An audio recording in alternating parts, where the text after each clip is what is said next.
आप सबको जय मसीह की। Praise the Lord. प्रभु की स्तुति हो। एक बारी परमेश्वर ने फिर ये मौका दिया कि मैं आपके लिए छोटा सा एक आशीष का कारण बनूं। और आज के सुबह के समय में परमेश्वर आपको बहुत आया से आशीष दे, इस्तेमाल करे और इस संसार में परमेश्वर आपको विजय प्रदान करे। ये मेरी प्रार्थना हमेशा रहेगी आप लोगों के लिए। परमेश्वर का मैं धन्यवाद देती हूँ कि परमेश्वर फिर से मेरे अंदर एक मन में एक बात डाला है कि एक नया छोटा सा संदेश के द्वारा परमेश्वर आप लोगों को आशीषित करे, मुझे आशीष का कारण बनाए। परमेश्वर का मैं धन्यवाद करती हूँ। आज फिर से मैं छोटी सी एक बात आप लोगों को बताना चाहती हूँ कि जबकि आप लगातार इस बात में सुनते आए होंगे, अगर आप हमारे वीडियो को देख रहे हैं, मैं बहुत आभारी हूँ, धन्यवादित हूँ। लेकिन अगर आप मेरे वीडियो को गौर से सुन रहे हैं, कभी आप आधा मत कट करके रखिए, उसको पूरा सुनिए, तो आपको समझ में आएगा कि जो लोग बाइबल पढ़ने वाले लोग हैं, प्रार्थना करने वाले लोग हैं, उनके लिए कितना महत्वपूर्ण ये बात कितनी ज़रूरी है कि वो अपने आप को प्रभु के लिए तैयार करें। ना कि हम फैमिली के लिए, ना कि हम समाज के लिए, लेकिन हम प्रभु के लिए अपने आप को तैयार करें। तो आप जरूर से जरूर मेरे वीडियो को पूरा देखिए। और जब वीडियो पूरा देखेंगे तो आपको सिर्फ एक ही बात मैं कहना चाहूँगी, मैं आपको उत्साह दिलाना चाहती हूँ, मैं आपके अंदर एक इंकरेज, एक जागृत पैदा कराना चाहती हूँ कि वचन के द्वारा केवल आप खड़े रह सके। परमेश्वर आशीष दे। और जबकि मैं अपने संदेश को शुरू करना चाहती हूँ, मैं अपने एक छोटे से विषय के बारे में बताना चाहती हूँ जो मेरे अंदर परमेश्वर ने डाला। क्योंकि मैं जब प्रार्थना कर रही थी, ये एक अद्भुत गवाही है, ये एक अद्भुत परमेश्वर ने मेरी ज़िंदगी में काम किया है, जो लोगों के जीवन में ये मुझे देखने को मिला, मेरी ज़िंदगी में भी मुझे ये देखने को मिला। मैं छोटा सा विषय बताना चाहती हूँ कि यहाँ पर एक मैंने विषय रखा है, एक रुकावट का पहाड़। एक रुकावट का पहाड़ जो आपकी और मेरी जिंदगी में बहुत तेजी से खड़ा हो जाता है। जी हाँ, एक रुकावट का पहाड़ जो हम आज सीखने जा रहे हैं। छोटा सा वीडियो केवल इस बात के लिए मैं बताना चाहती हूँ क्योंकि आप बाइबल पढ़ने वाले होंगे, क्योंकि आप प्रार्थना करने वाले होंगे, क्योंकि आप प्रचार करने वाले होंगे, क्योंकि आप सेवा में होंगे और लगातार परमेश्वर की उपस्थिति में चलने वाले लोग होंगे। परमेश्वर आपको बहुत इस्तेमाल करें। लेकिन इस प्रकार से मैं एक बात कहना जरूर चाहूँगी कि कई बार ऐसा समय आ जाता है, हमारी प्रार्थना, हमारी आराधना, हमारा विश्वास, हमारा कई बारी चलना बहुत धीमा हो जाता है। और कई बारी ऐसा समय आता है कि हमें कई बारी समझ में नहीं आता हम क्या करें। और मैं एक छोटा सा बात आपके सामने रखना चाहती हूँ। ये विषय उन्हीं लोगों के लिए है जो इस बात के लिए अंदर ही अंदर लड़ते रहते हैं। एक छोटा सा जो रुकावट है, एक छोटा सा जो पहाड़ है, उसके बारे में मैं बताना चाहती हूँ। मैंने कहा एक रुकावट का पहाड़ मैं आपको बताना चाहती हूँ। वो क्या है? एक रुकावट का पहाड़ क्या है? मैं आपके सामने वचन मत्ती रचित सुसमाचार 6 अध्याय और उसका पद में आपके सामने 14-15 रखना चाहती हूँ। यदि आपको याद होगा, आप बाइबल पढ़ने वाले हैं, यीशु मसीह ने किस प्रकार से प्रार्थना का हमें शिक्षा दिया, किस प्रकार से हमें प्रार्थना के बारे में सिखाया, आप अच्छी रीति से जानते हैं। और प्रार्थना करने वाले लोगों को ये भी बात पता होती है कि हमें कैसे प्रार्थना करना चाहिए, कितनी सावधानी प्रार्थना में बरतना चाहिए और प्रार्थना के द्वारा परमेश्वर हमसे किस तरह से बात करता है, ये बात आप भी जानते हैं।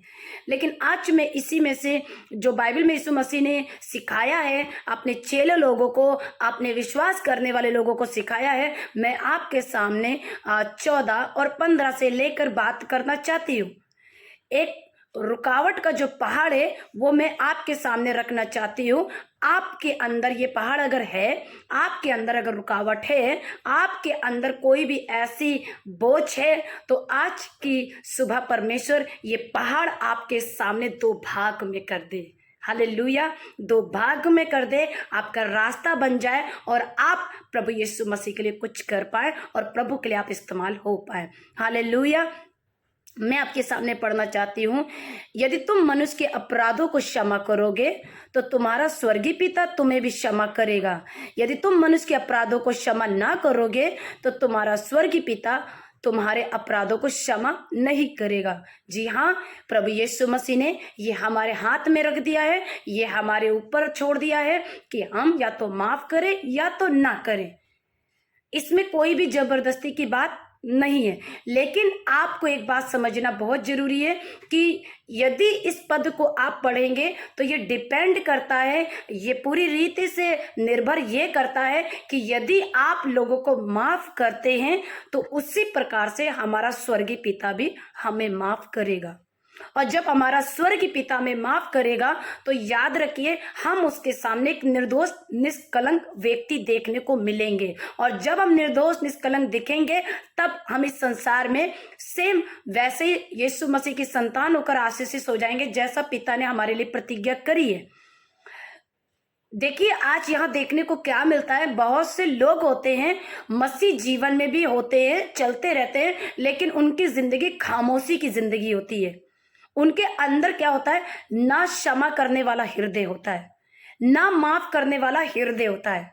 ऐसा हृदय होता है उनके अंदर कि वो प्रार्थना तो करते हैं, वे आराधना तो करते हैं, वे सब कुछ करते हैं, वो सब कुछ जो आप कहना चाहते हैं वो भी करते हैं। दशवांश भी अच्छा देते हैं, भेंट भी अच्छी देते हैं, लोगों को बहुत अच्छा जवाब भी देते हैं, लोगों से प्यार से भी बात करते हैं। लेकिन ये वाला जो टॉपिक है बाइबल में लिखा है कि वचन में लिखा है, माफ कैसे करते हैं, हम माफ करते हैं कि नहीं करते, ये बात हमारे ऊपर परमेश्वर ने छोड़कर रखी है। बेहद आज लोग प्रार्थना करने वाले हैं, बेहद लोग आज प्रभु के पीछे चलने वाले, लेकिन आपको मैं बताना चाहती हूँ कि किसी के अंदर ये बात नहीं समाती है कि मेरा पिता मुझसे क्या चाहता है। मेरा पिता ये चाहता है कि जब से मैंने जन्म लिया है या जब से मसीह यीशु में मैं आया हूँ, मैं अपने हृदय में किसी को माफ किया है कि नहीं किया है। और ये जो छोटी सी बात मैं आपको बता रही हूँ, ये सच में बहुत बड़ी बात है। जब मैं छोटी बात कहती हूँ तो ये हम लोगों के लिए छोटी बात हो सकती है, लेकिन बाइबल हमें बताती है ये एक पहाड़ है, ये एक रुकावट का पहाड़ है।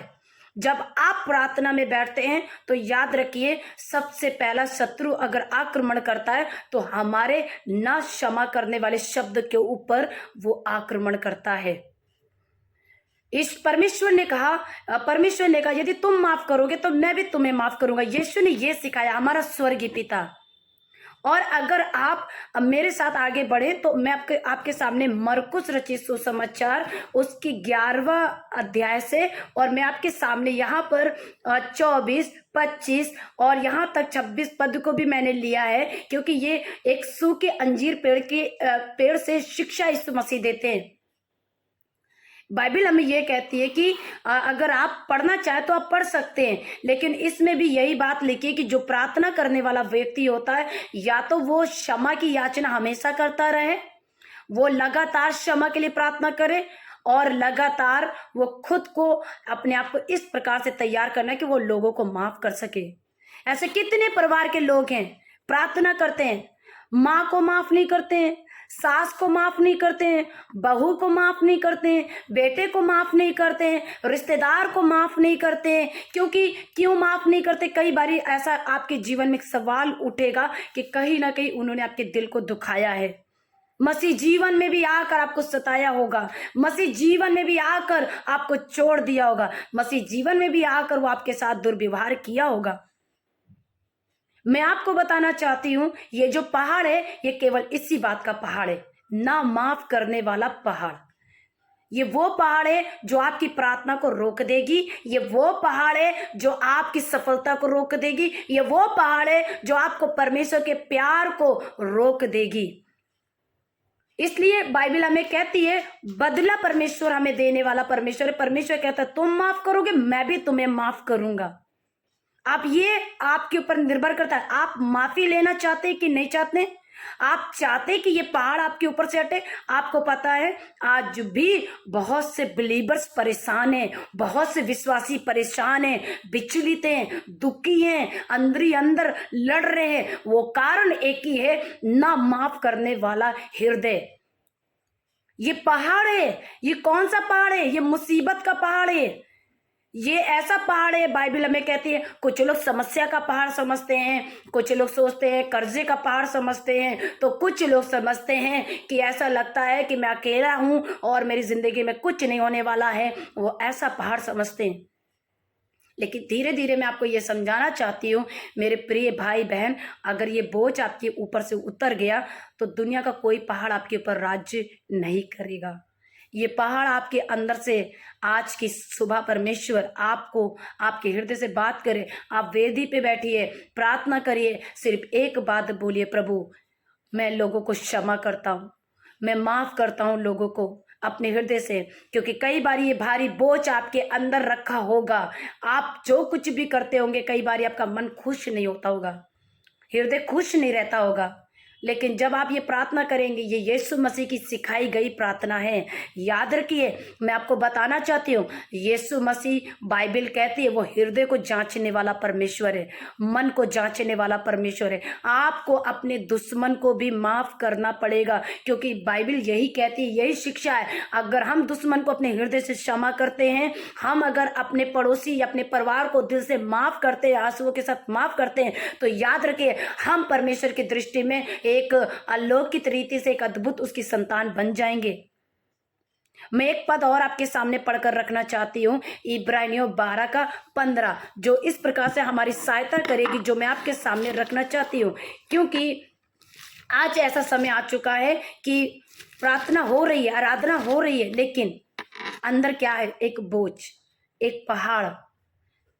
यीशु ने कहा तुम प्रार्थना करो, ये पहाड़ तुम्हारे सामने से हट जाएगा, ये पहाड़ हट जाएगा। कौन सा पहाड़ हट जाएगा? आपके जीवन में कौन सा पहाड़ है? कर्जों का पहाड़ है, या किसी चीज को, नौकरी को लेकर पहाड़ है, या किसी आपकी सेवा को लेकर पहाड़ है? मैं विश्वास करती हूँ ये कुछ भी पहाड़ नहीं है। ऐसा कोई पहाड़ आपके सामने खड़ा नहीं रह पाएगा अगर ये पहाड़ आपने निकाल कर फेंक दिया तो। देखिए इब्रानियों 12 और मैं यहाँ पर 15 पद को लेना चाहती हूँ कि सहायता मिले, और मैं इससे बताना चाहती हूँ। ध्यान से देखते रहो, ऐसा ना हो कि कोई परमेश्वर के अनुग्रह से वंचित रह जाए, या कोई कड़वी जड़ फूट कर कष्ट दे और उसके द्वारा बहुत से लोग अशुद्ध हो जाए। देखिए इब्रानियों में ये उन बिलीवर्स लोगों के लिए, उन विश्वासी लोगों के लिए जो एक कठिन समय में जब चलते हैं, दुख के समय में चलते, तो कई बार ऐसा समय आता है कि हमारे अंदर कड़वाहट आ जाती है। कई बार लोग हमारी हेल्प नहीं करते हैं, मदद नहीं करते, हम करने के बाद भी हमें वो मदद नहीं करते, तो कई बार आ जाएगी आपके अंदर कड़वाहट। लेकिन प्रभु कहता है, परमेश्वर का वचन कहता है, यह अनुग्रह का समय है जो आपको आपके हृदय के लिए, आपकी आत्मा के लिए, आपके अनंत जीवन के लिए आपको दिया जा रहा है। इसे सही से इस्तेमाल करिए और इस अनुग्रह की सहायता लेकर आप देखते रहिए, प्रार्थना करते रहिए, उपवास करते रहिए, और देखिए कहीं ऐसा ना हो कि आप परमेश्वर के अनुग्रह से वंचित हो जाएं, जो आपको उद्धार में लेके जाती है, जो आपको छुटकारे में लेके जाती है, जो आपको मजबूत कर खड़ा करती है, पवित्र बनाकर खड़ा करती है। कहीं अगर वो कड़वाहट आपके अंदर आ जाए तो बाइबल कहती है कि वो कष्ट देगी, वो दुख देगी आपको, वो चिंता देगी आपको, वो आपको ऐसे स्थान पे लाके खड़ा कर देगी जहां पर आपको ये महसूस हो जाएगा कि आप परमेश्वर से धीरे धीरे अलग हो चुके हैं। Praise the Lord, hallelujah. मैं आज की सुबह मैं आपको बताना चाहती हूँ, एक रुकावट का पहाड़ वो यही है।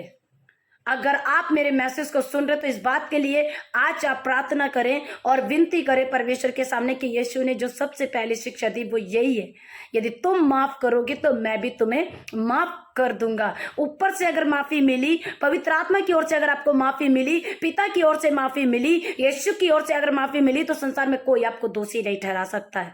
हालेलुया। और मैं आपको जल्द में एक बात मैं बताना चाहती हूँ कि पवित्र आत्मा की जो माफी है वो आपके छुटकारे को लेकर आती है। तो आइए परमेश्वर से कहे, प्रभु जी ये पहाड़ मेरी जिंदगी से हट नहीं पाए, मुझे पवित्र आत्मा सहायता करो, पवित्र आत्मा मेरी मदद करो। याद रखिए यूहन्ना रचित सुसमाचार अगर आप 20 का और आगे जाके 21-22 पद में पढ़े तो यीशु मसीह ने कहा तुम जिनको माफ करोगे मैं भी उनको माफ करूंगा।